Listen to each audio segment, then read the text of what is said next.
Pronto, dando continuidade, olha, coloquei a imagem dos tipos de bacia. São essas, gente.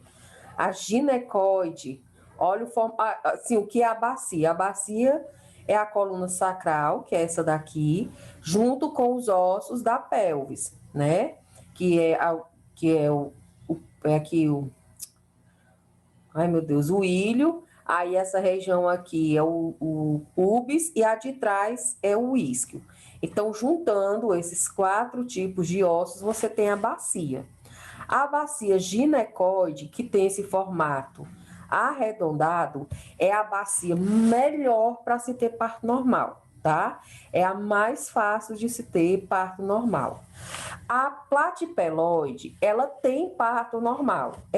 Dependendo do tamanho da criança, entendeu? Você pode ter algum tipo de dificuldade. Porque, ó, ela é arredondada, mas é um pouco achatada, a platipeloide. A andropoide, gente, ela é oval. É muito difícil de ter filho com essa oval aqui, porque ela é muito estreita aqui do lado, tá? A androide é essa que eu disse, que é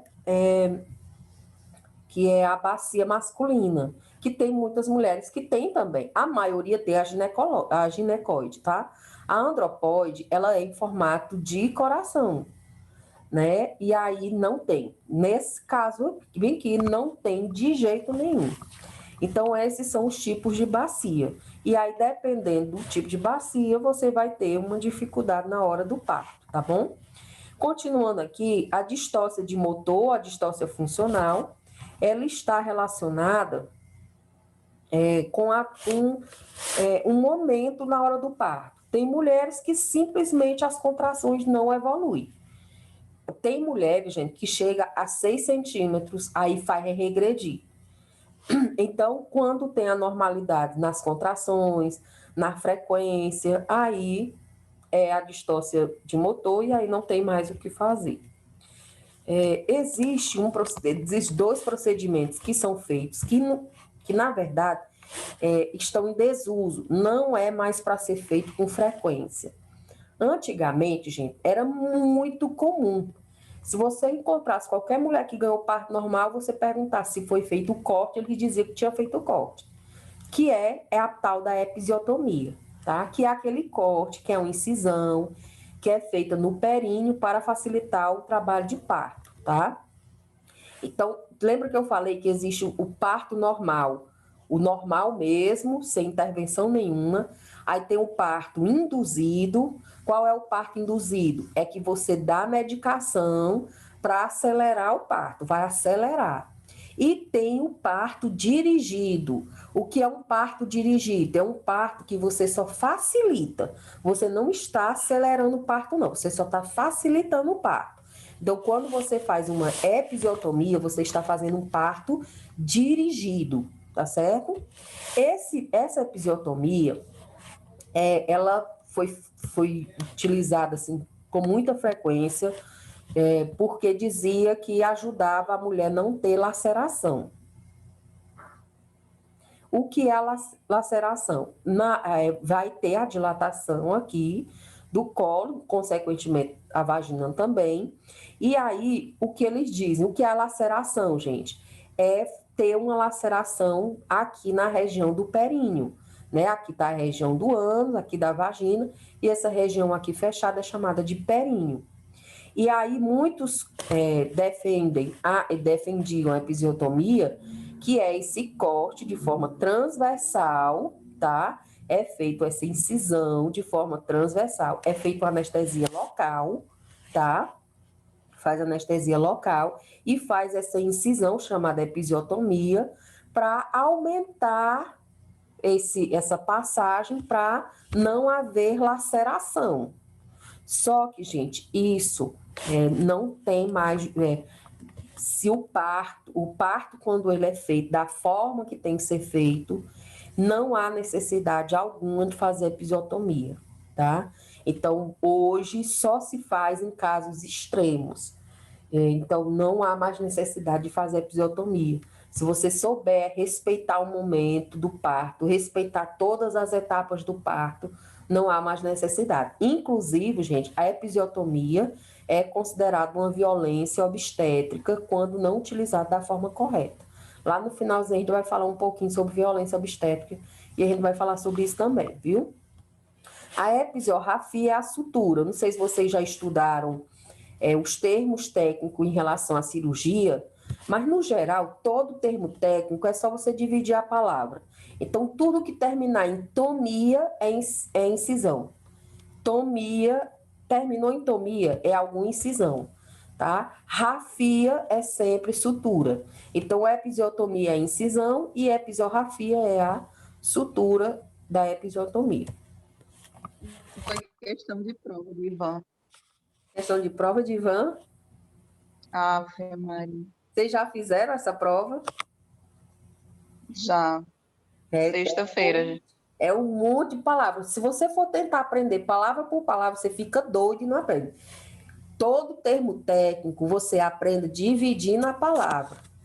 Porque o termo técnico, sempre o prefixo ou sufixo, sempre é do mesmo jeito. Aí serve para os outros, aí fica fácil, né? Fica fácil mais ou menos. Algumas não é fácil, não. Mas dá para gente estudando muito para aprender. Mas é um negócio de... essas coisas, gente, a gente só aprende com o tempo. A prática ela é muito importante. Por exemplo, eu não sou muito da prática, mesmo da vivência de trabalhar. Quem trabalha mesmo na área, eles são muito experientes, assim, como é que se diz? Eu sou ruim de lembrar das palavras, gente. Do improviso, tá? Não tem isso, então faz isso, entendeu? Quem é da prática, muito disso. No meu caso, que eu sou mais da parte teórica, do estudo, a gente fica muito focado no que é o certo. E aí, quando a gente vai estudando, a gente vê tanto que aquilo ali se torna comum para a gente. Então, esses nomes, assim, esses termos técnicos para a gente, se tornam muito normal, né? Como também quem está na prática. E a gente só consegue dessa forma. Então, vocês que estão vendo centro cirúrgico agora, se vocês não conseguirem aprender agora, não vão se desesperar, não, porque é muito difícil. A primeira vez que a gente vê aqueles nomes que nunca ouviu mesmo, mas à medida que vocês vão se familiarizando, né? Agora precisa do interesse. Por exemplo, quando vocês forem lá para o centro cirúrgico, né? Leva uma colinha com esse nome. Quando for dizer, é cirurgia de quê? Eles lá dentro, eles vão dizer o termo técnico. Colecistectomia. Vixe, Nossa Senhora, que cirurgia é essa? Tu já fique de bituca para aprender que tipo de cirurgia é aquela pelo termo técnico. Aí fica mais fácil você assimilar a teoria com a prática, viu? A classificação do parto. Como é que o parto, o tipo de parto, ele pode ser classificado? Ele pode ser classificado de acordo com a idade gestacional. Olha aqui, gente. Você saber calcular a idade gestacional é muito importante, porque você classifica o recém-nascido, você classifica o parto, e tudo isso vai para o relatório, tá? Quando a gente for falar de cuidados com o recém-nascido, eu tirei umas fotos escondidas, né? Da sala de parto lá, dos materiais, dos livros.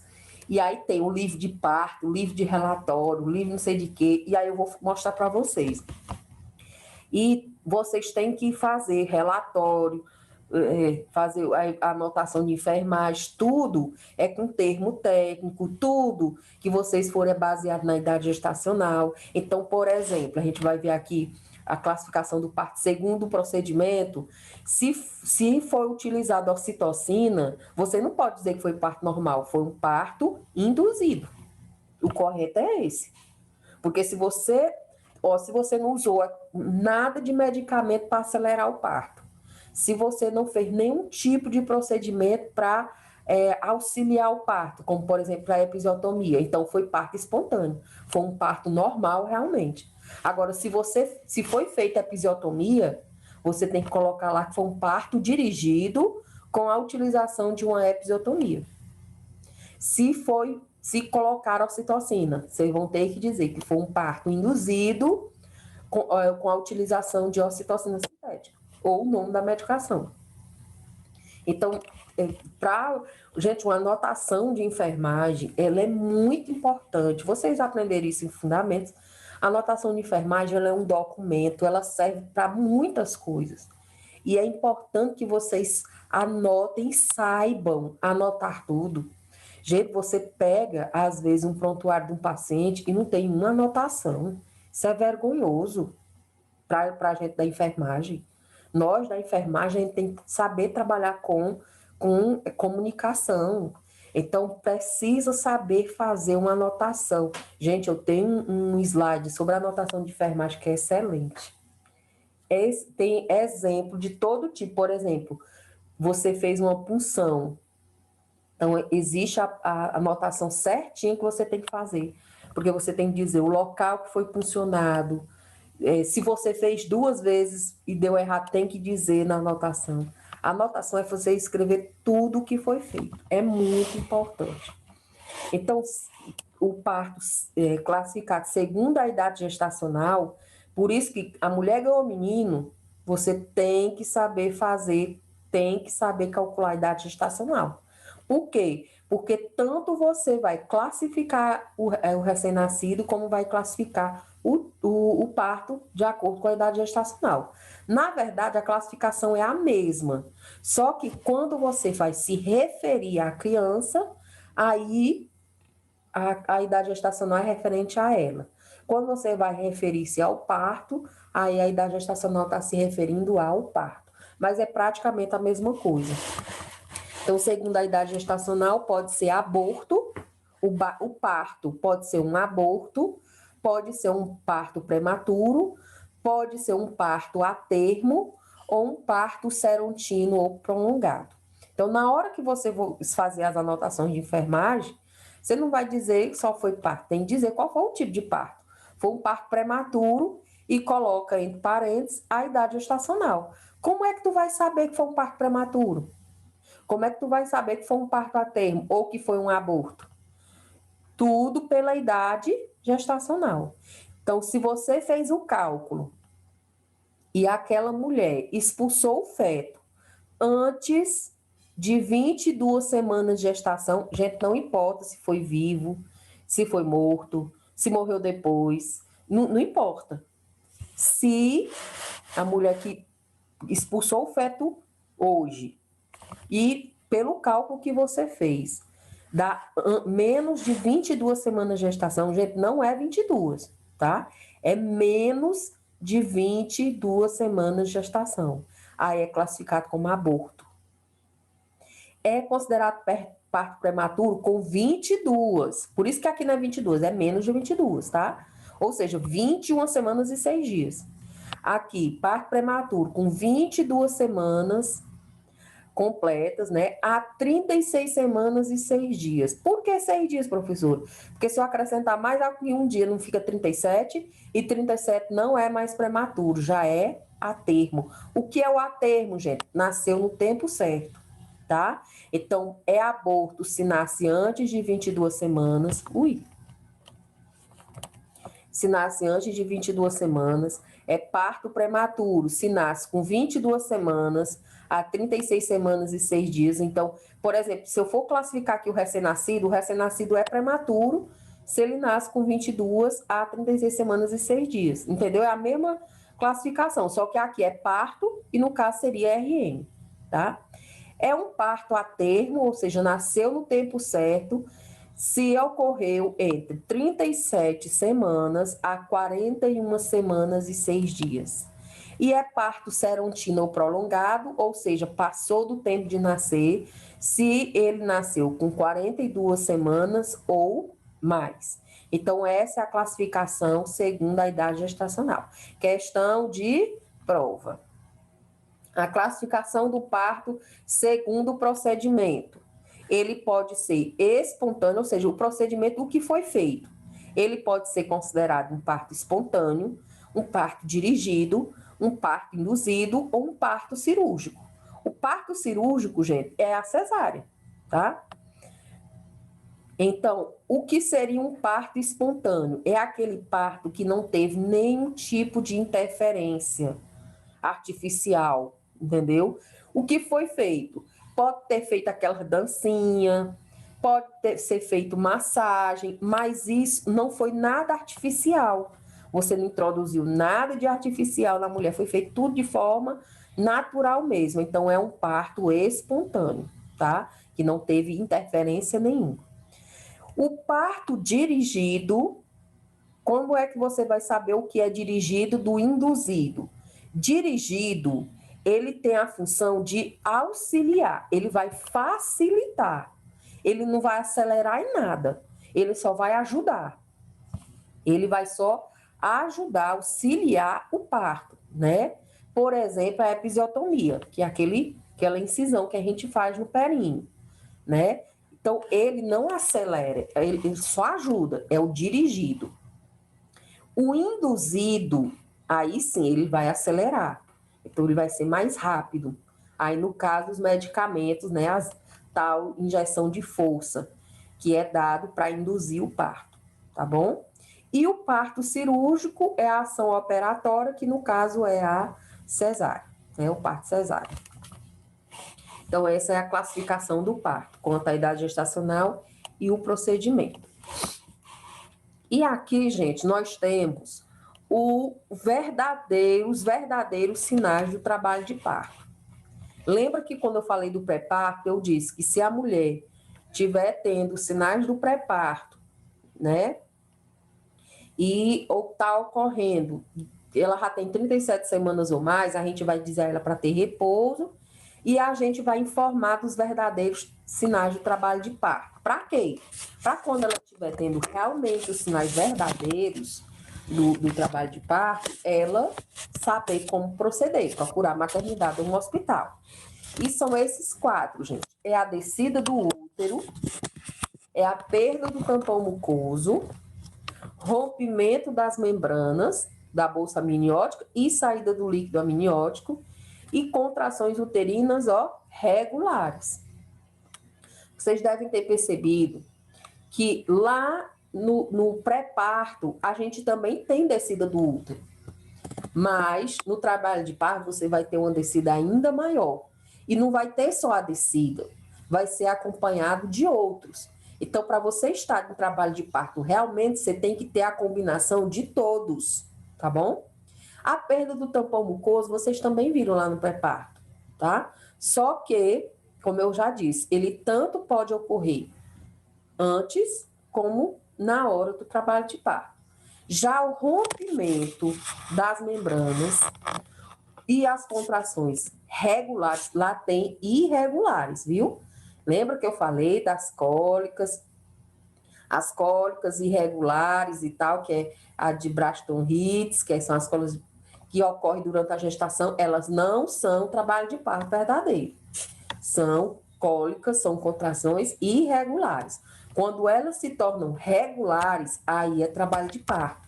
Então, por exemplo, uma mulher que está com 34 semanas de gestação e rompe a boca, o útero começa a descer, perde o tampão mucoso, rompe a bolsa e as contrações estão regulares, ela está em trabalho de parto. Só que vai ser um trabalho de parto prematuro. Se não tiver como você reverter essa situação, ela vai ter a criança prematuramente, entendeu? Então, esses são os sinais de trabalho de parto. Vamos falar de cada um deles. A descida do útero, como eu já até falei, até no pré-parto, você tem esse abaixamento, esse fundo do útero baixa, né? Você vai ter... Gente, é tão visível. Por exemplo, eu não tive parto normal, eu nem cheguei perto do parto normal, porque foi retirado, os meus 2 filhos foi retirado antes. Mas eu tive os sinais do pré-parto, principalmente na minha última gravidez. Eu acho que eu teria parto normal nos 2 casos, né? Mas não foi assim. E eu percebi na minha última gravidez, esse abaixamento da cintura, que era nítido, gente, que você sentia a tua cintura, que tu não sentia há muito tempo. Na época eu era bem mais magra, né? Dava para perceber. E por quê? Porque baixa demais a barriga e aí essa parte de cima fica vazia, né? Você tem um alívio nessa pressão, alívio aqui nessa região superior, só que você vai ter um aumento do peso aqui na região pélvica, porque esse útero vai agora pesar aqui nessa parte de baixo. Então, essa é a descida do útero. A perda do tampão mucoso, olha aqui, gente, isso aqui é um tampão mucoso, viu? Olha, ele parece, é um negócio meio liguento, catarrento. Ele pode vir algumas vezes com um pouquinho de sangue, sem problemas, ragezinha de sangue. Não pode vir é com muito, né? Mas pode vir, é normal. A gente tem que dizer para a mulher que ela pode perder isso um pouco antes de entrar em trabalho de parto, que também é normal, que não é nada demais, viu? É a perda do tampão mucoso, você elimina uma pequena quantidade de sangue ou não junto, é normal. Aqui, ó, o tampão mucoso, ele fica aqui, ele vai ser desprendido. Ele pode ser eliminado uma semana antes, até 24, 48 horas antes do trabalho de parto, ou até mesmo durante o trabalho de parto, né? Lembrando que o tampão mucoso, ele é formado porque a progesterona pega o muco cervical e transforma nesse tampão. E ele fica aqui justamente para proteger, né, o útero, para não fluir nenhum tipo de micro-organismo, por exemplo, aqui para a região do útero. A gente sabe que a vagina, ela tem sua microbiota, então tem vários micro-organismos vivendo aqui na vagina, e aí para não ocorrer esse refluxo de micro-organismo aqui para o útero e não causar nenhum tipo de infecção, um dos motivos é esse, gente. Nosso corpo é tão sábio que cria esse tampão, viu? O terceiro sinal do trabalho de parto é o rompimento das membranas, que é a bolsa se romper, tá certo? E saída do líquido amniótico. Eu já até tinha dito para vocês, esse líquido amniótico, gente, no final da gestação, ele está em torno de 1 litro, tá? Esse líquido amniótico, ele é de extrema importância, até a gente já viu, quando a gente estava falando lá de fecundação, ele tem várias funções, tá? Por exemplo, o líquido amniótico, ele impede que a criança se adere aqui à bolsa, ele não fica colado na bolsa, porque esse líquido amniótico, ele expande a bolsa, então a criança fica solta dentro, tá? O líquido amniótico, ele mantém a temperatura quentinha do corpo da criança aqui dentro. Por isso que quando a criança nasce, a gente tem que deixar ele no berço aquecido, a gente vai ver isso em cuidados com o recém-nascido. E também e ele lubrifica o canal do parto na hora que ele rompe, né? Ele sai lubrificando o canal do parto, facilitando o trabalho de parto. Esse líquido, ele pode sair de uma vez só, né? Que aí a pessoa, óbvio, que vai perceber na hora, como ele pode sair em pequenas quantidades. E aí, o problema é esse. A gente tem que informar para essa gestante que esse líquido, ele pode, não dói, viu, gente? Não rompe, você não escuta zoada nenhuma, você não tem dor nenhuma para romper essa bolsa. Assim, uma coisa muito espontânea, assim, e você nem percebe, de repente, ver o líquido, tá? Acontece dele sair aos poucos, e aí você tem que prestar atenção. Não dá para diferenciar muito pela cor, porque também a mulher não é muito experiente em relação a isso. Ela pode confundir com... Oi? Às vezes, assim, parece que até é xixi, né? Que você Justamente. tá fazendo xixi. Esse pode ser confundido com o muco, porque aumenta o muco cervical, aquele que deixa a vagina úmida, aumenta durante quando você está próximo de ganhar, e muitos podem confundir com aquilo ali. Mas como é que vai saber? Se sai aos poucos, como é que ela vai saber? Vai saber, gente, porque há uma diminuição da barriga. A barriga diminui, você consegue tocar na criança com mais facilidade. Então, você dá para perceber, tá? Às vezes, rompe a bolsa, mas o líquido sai só um pouquinho do líquido. Então, ainda tem líquido suficiente para manter essa criança aqui dentro, tá? Por que isso, gente? Porque muitas vezes a bolsa rompe e a mulher não entra em trabalho de parto, ela não tem contração nenhuma. E aí, o que é que acontece? Se saiu muito líquido daqui de dentro, a criança, como eu já disse, Depois que sai o líquido, a criança ela tem que nascer até em 24 horas, porque senão ela entra em sofrimento fetal e morre. Então, o risco é esse, tá? O risco é ela romper, sai aos poucos, ela não percebe, ela não tem contração, então ela acha que não entrou em trabalho de parto, e aí essa criança pode vir a óbito, tá? Qual é a cor normal desse líquido? Ele não é para ser transparente, branco. Ele é para ser esbranquiçado, leitoso, com grumos. Por quê? Esse líquido aqui, ele é formado, grande parte dele, por água, mas se a criança já está madura, ou seja, se ela já está no tempo de nascer, ela já tem feito xixi aqui dentro, as células mortas da pele dela já tá aqui também. A criança, ela nasce tipo um sebo ao redor dela, chamado vernix caseoso. Esse vernix caseoso serve para proteger a criança e também manter a temperatura da criança, que é aquela massa branca quando a criança nasce. E ela começa a perder também essa massa branca. Então, tudo isso se mistura ao líquido amniótico, por isso que o líquido amniótico da mulher que está parindo no tempo certo, ele não é transparente, viu? Ele é meio branco grumoso, tá? Se for transparente, pode indicar que é parto prematuro, tá? Por exemplo, se esse líquido for transparente, é parto prematuro. Se ele for marrom, pode indicar que o feto está morto. Se ele tiver esverdeado, pode indicar que a criança fez cocô dentro da barriga. E se ela fez cocô, que ela não pode fazer cocô dentro da barriga, ela faz xixi, viu, gente? Mas cocô não faz. E se ela fizer, ela entra em sofrimento fetal e ela pode morrer também. Michele. Oi. Mas assim, a mulher ela pode estar com uns 9 meses e esse líquido pode sair transparente? Não. Não é transparente, assim, transparente igual água, não. Ele sai com alguns grumozinhos, algumas coisinhas assim. Ele não é para sair completamente transparente igual água. Ele é para sair, não é leitoso da cor de leite, gente. Mas eu vou caçar depois uma imagem e mostrar para vocês. Mas não Porque é. eu lembro, assim, da minha primeira filha, Hum. minha bolsa ela estourou. Só que assim, saía transparente, normal. Igual Sem água. nada. Aham. Da cor de água. Era. E ela Não nasceu tinha. no tempo certo. Nasceu no tempo certo. No tempo Aí. certo.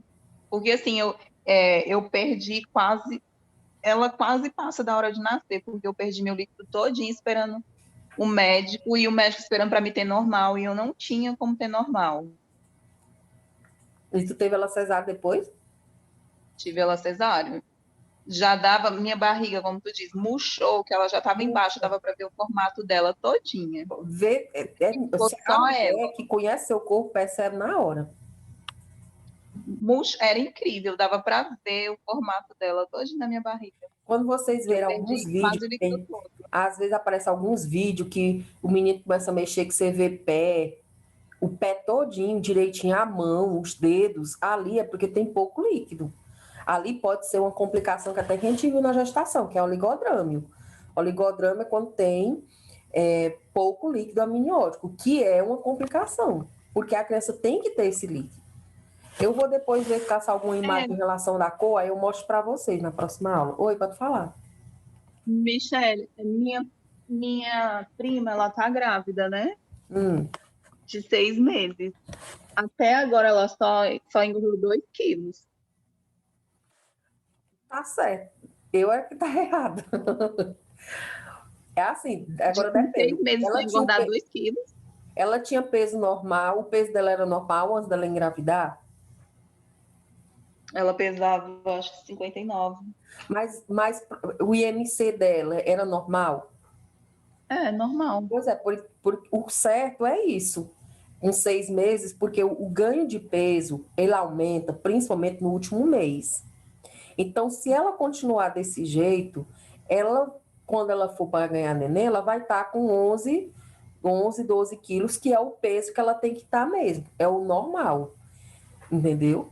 Então tá dentro do normal, porque o menino é para crescer é fora. O problema é que a gente, né, engorda muito. Outra coisa, gente, em relação ao rompimento das membranas, quando ela se rompe sozinha, a gente chama de amniorexia. Quando ela se rompe de forma artificial, que forma artificial, professor? Tem mulheres que entram em trabalho de parto, tem todas as contrações e a bolsa não rompe. Aí tem que ser rompida essa bolsa, tem até uma pinçazinha próprio para isso, que você rompe a bolsa, e aí quando você rompe a bolsa, né, que aí não foi espontânea, aí o nome é amniotomia, tá? Amniotomia é o nome do termo para o rompimento da bolsa artificial. Isso aqui é importante, gente, porque tudo quando você for fazer o relatório no final, tem que ser descrito tudo isso aqui. O rompimento da bolsa foi espontâneo ou foi artificial, tudo isso tem que constar. O parto, ele deve ser realizado até 24 horas depois que rompe a bolsa.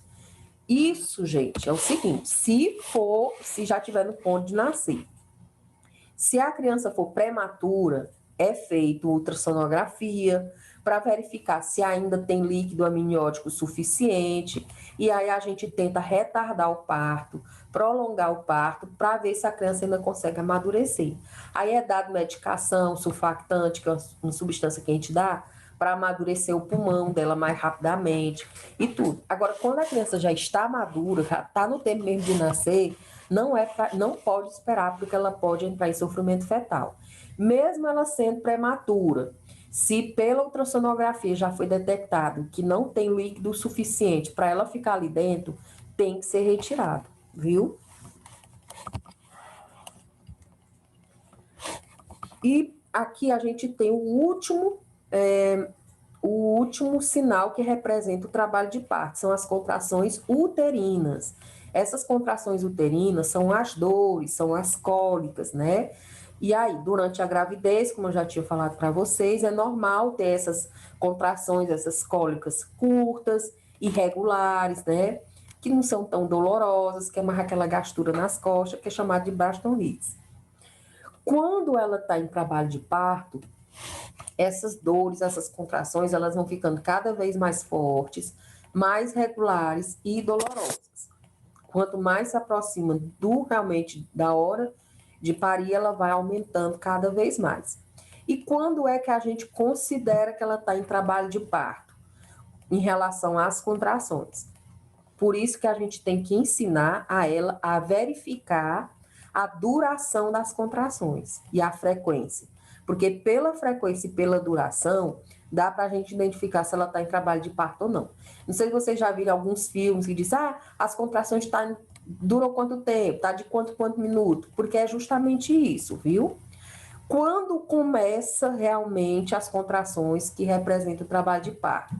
Quando a frequência ela começa entre de 20 em 20 minutos, ou seja, ela sente a contração e o intervalo entre uma contração e outra dura 20 minutos ou menos.